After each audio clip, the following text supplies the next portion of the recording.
World here.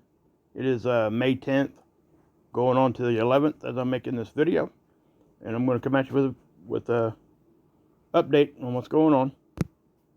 First off, I'd like to say Happy Mother's Day to all those wonderful mothers out there. That is one of the most important jobs in the world, if not the most important job in the world. And right along with a father, it's very important. That's what keeps most of us on the straight and narrow, and our mothers deserve a lot of recognition that they don't typically get. And so to celebrate a day like today is, in my opinion, one of the best things that we can do for them. So anyway, guys, we'll get into this information. Obviously, guys, we're going to start with the Schumann here. If you guys watched my video previously earlier today, it was a voiceless one. I just wanted to pop one out real quick to give you guys kind of an update of what's actually, happening. There was, a CME that came off the sun, and now there's another one already too, believe that or not. I'm going to show all that to you here in just a minute. But we're going to start with the Schumann like I'm normally going to do from now on. And I have to say that it's very quiet. There's not much going on here with this right now. Whatever the reason that is, your guess is as good as mine. But as far as I can see right here, there's really nothing like just smacking us. And I will say this: the past few spikes that we've gotten have taken this shape, kind of more like a ball shape. And I think I even might have mentioned it in one of my previous videos. It's nothing real intense or really way out of whack, but it's there. I mean, I can say that. Now, one thing I did notice is, remember me talking about the increments of 4, kind of the frequency as we go up 4 increments, how that seems to be staying there more constant now. I'm doing some more research and stuff on that. Some of the stuff I've been reading was saying that we've always had like 8 different permanent resonances. Now, I don't know if there's any truth to that yet. I haven't dug too much into it. I just seen that in something I was researching. So I'm actually going to go research that some more and see if I can find some more information on that. It's like there has always been those ones that have always been there. We just didn't really see them too much because they were at such a low intensity level that we just didn't see it. Which, for what we're discussing here, probably really doesn't matter if they were always there, if they were such low intensity. But now we're starting to see if these are those part of the 8 that they were talking about, they're most definitely becoming more intense and more pronounced. So that still is pointing to something has changing. So, and you can see that pretty evident with this right here, guys. I mean, that's not very intense, but it's there and it's staying. It's not going nowhere. So anyway, there's your update on the Schumann. Really, like I said, there's not a whole lot to talk about there. This was a little strange, I guess. Not a whole lot strange. I've kind of seen these before, but nothing really way crazy right now.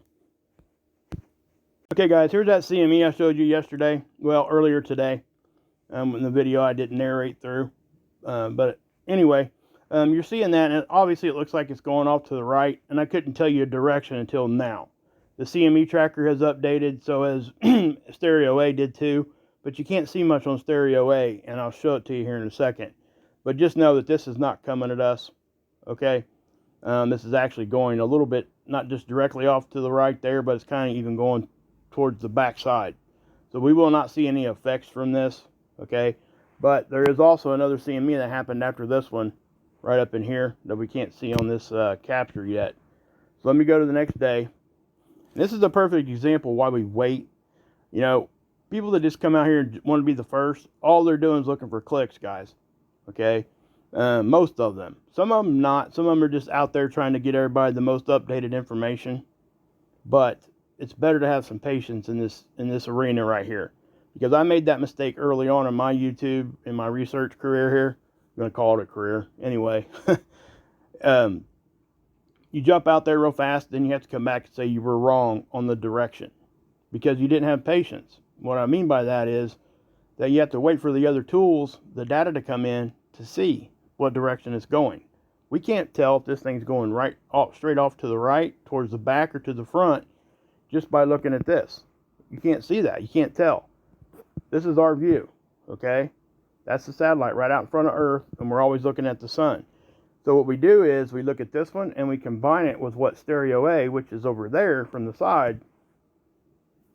We combine those two, and we kind of look at them and compare, and we can get a general direction. But the best thing is to have enough patience to let the CME tracker update. Because when that thing does, it's going to tell you what direction the CME is going within a very small tolerance of error, okay?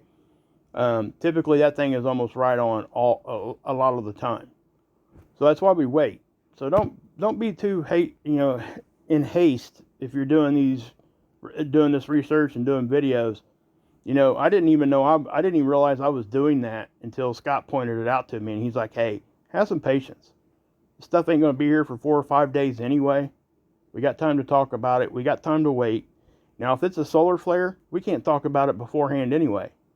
It's here and gone in 8 minutes. There is no talking, okay?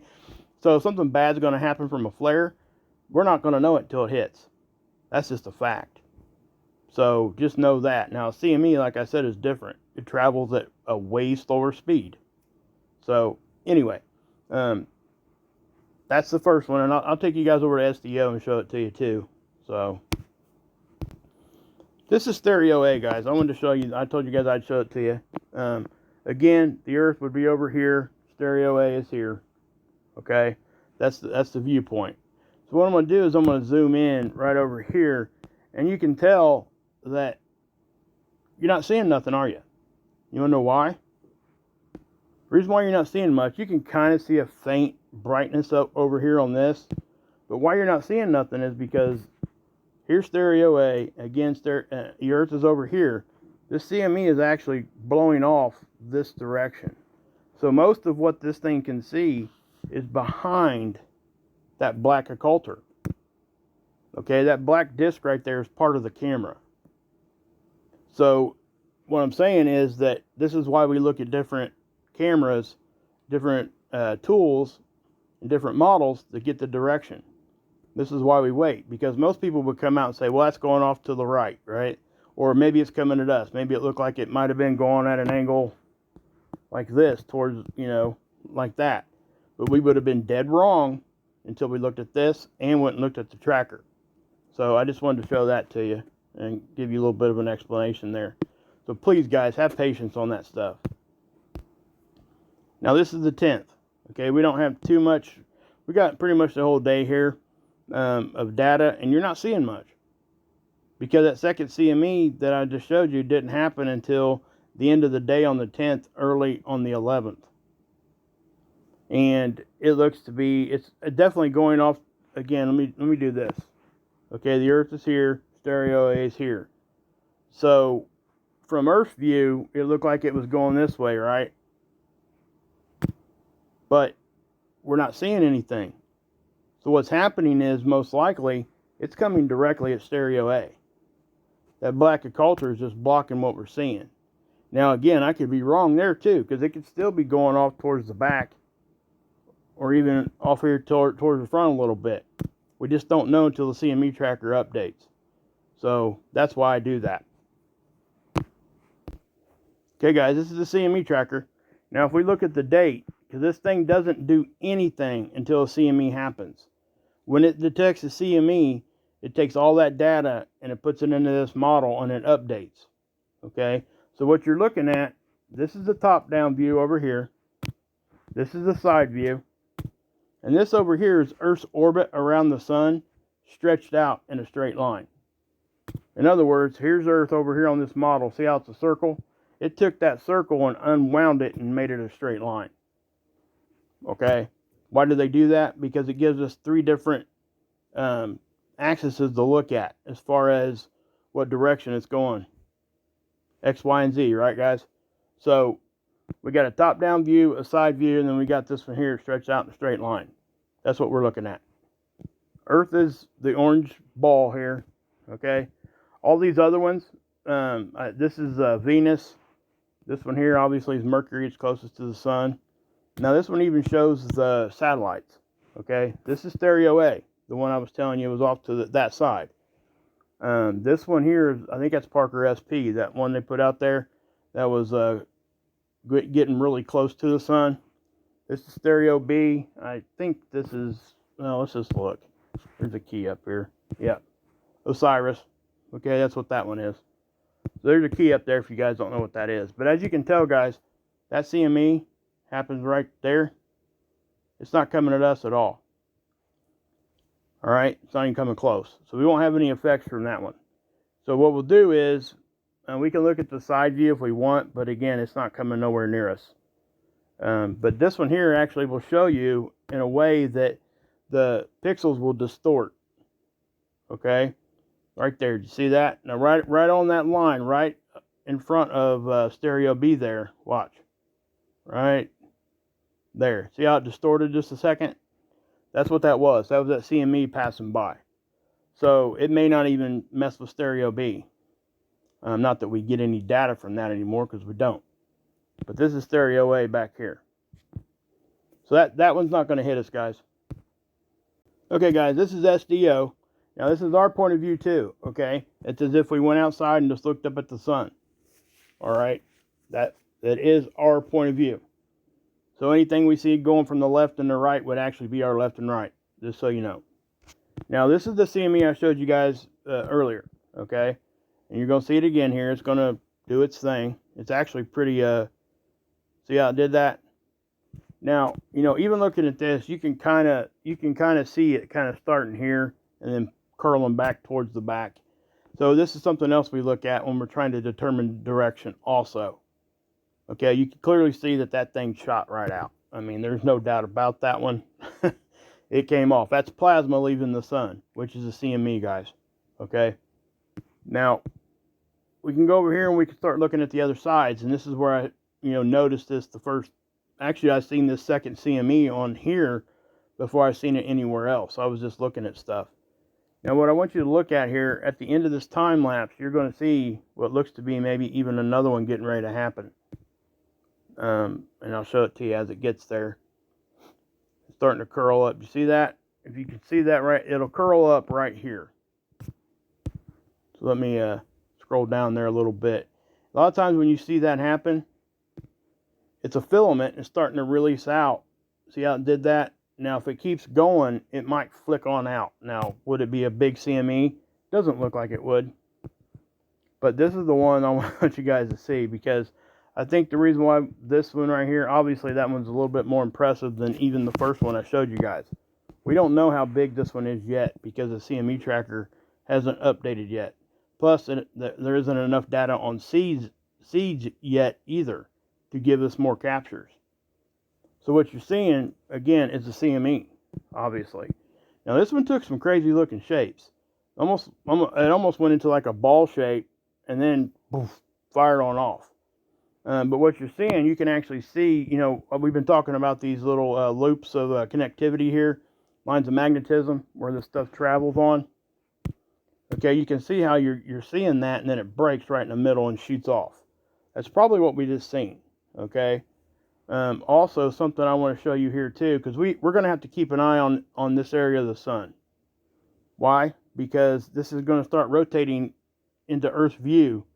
And looking at this, I haven't went and looked at stereo A's ultraviolet yet, but what we could be seeing is either a developing sunspot or a sunspot that's already there. We just can't call it a sunspot yet because it's not Earth facing. we don't know yet. So anyway, something else I want to point out here. Watch right in here. You're going to see two little, not little, but like bam, bam, like fires. Watch. Boom, boom. See that?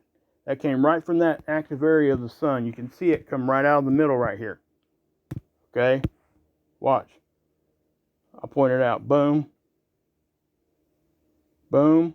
Boom. See that? Those are either really quick CMEs moving out. Something happened there. Okay, is what I'm trying to say. It could have been a flare, but if that's a CME moving that fast, wow. That's all I can say. that thing would be moving fast. I mean, it looks like a solar flare to me if that's what that is. But you see that? Boom. I mean, it's like rapid fire shotgun looking stuff. And it does it twice. Bam, bam. And then it does, then that big plasma release, which is a CME, happens after that. But it's all happening from the same area of the sun. And that area of the sun will be rotating through this way. Okay? And we are, here's the equator, we are right here. So as this thing comes, looking at us, we better be paying attention. Because we just don't, obviously we simply don't know, but the chances of having things happen around a sunspot are so much more greater than when there's no sunspot at all. Okay, guys, this is the 304.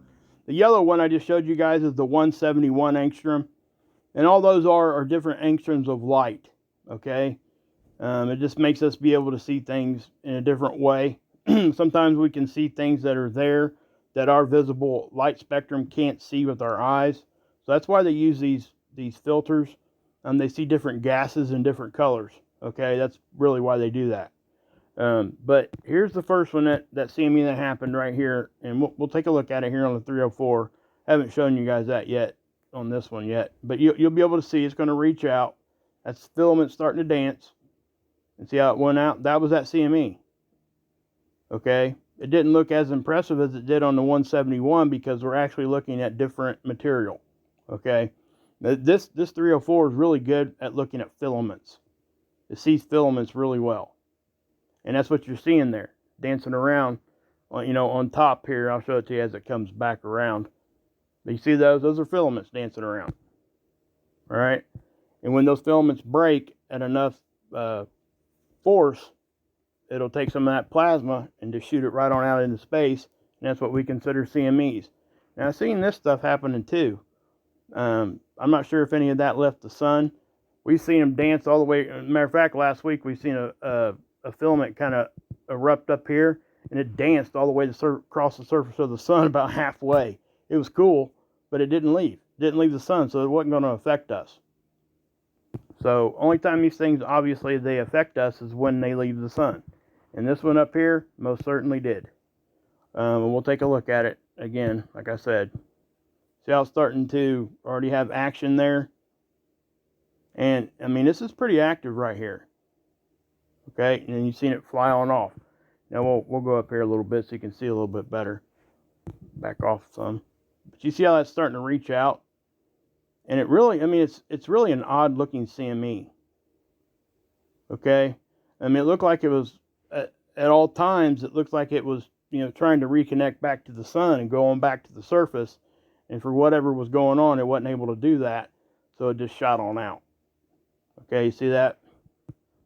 Now, remember the rapid fire I was just showing you? Boom, boom. You can actually see it on this too if you look close enough. You see that little flash, which is what's telling me it was probably most likely a flare of some sort. Now, I could be wrong on that, but we just can't see, obviously, behind the sun right there. We don't get any view of that. Something else I want to point out too, okay? We always have to remember the parallax effect. Things on the sides of a sphere that you're looking at will look smaller on the sides.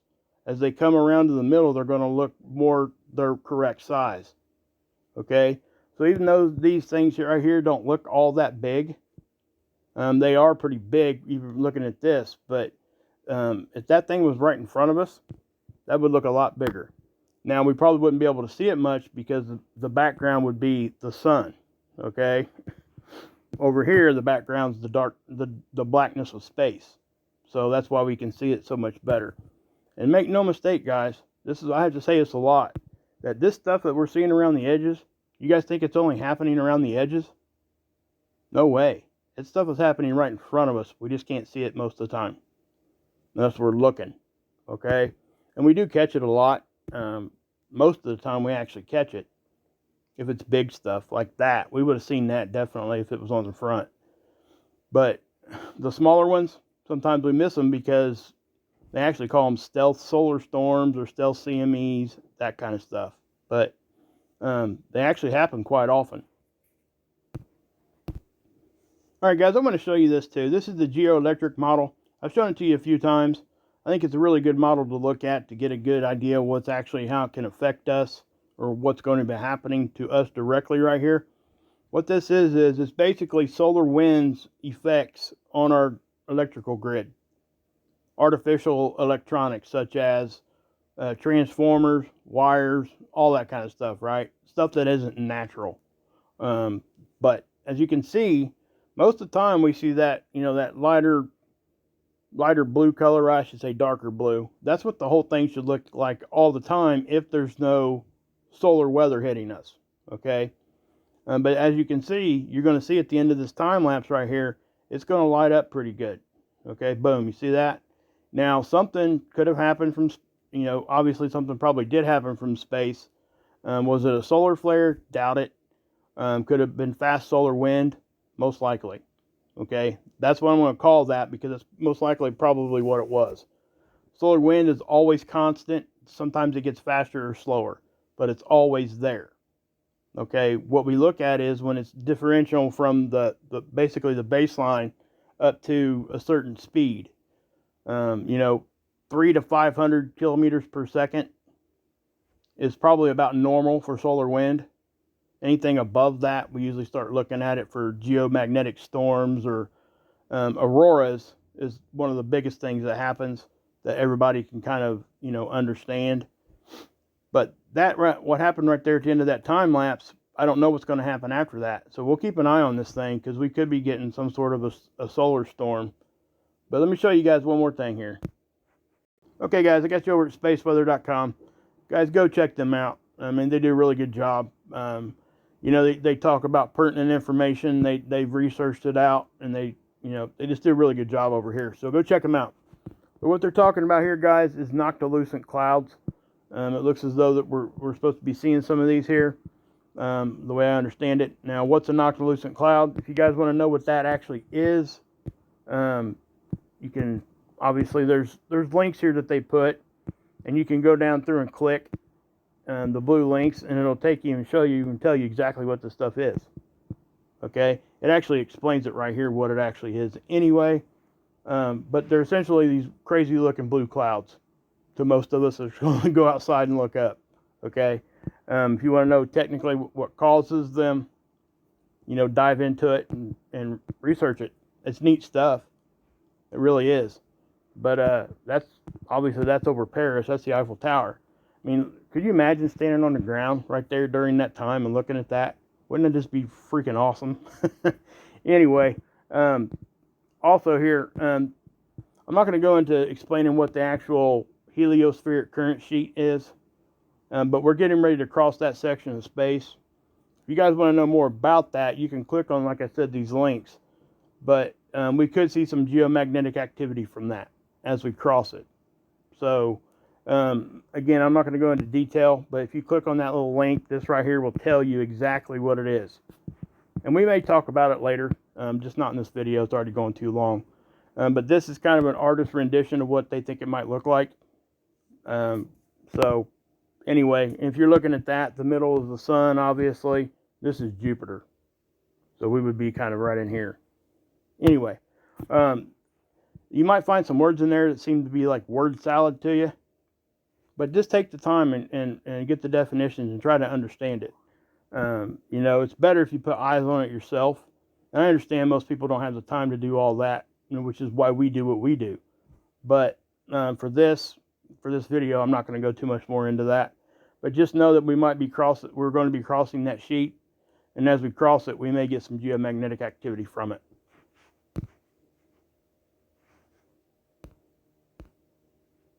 Okay, guys, well, I'm going to leave you right here with this CME that's firing off here.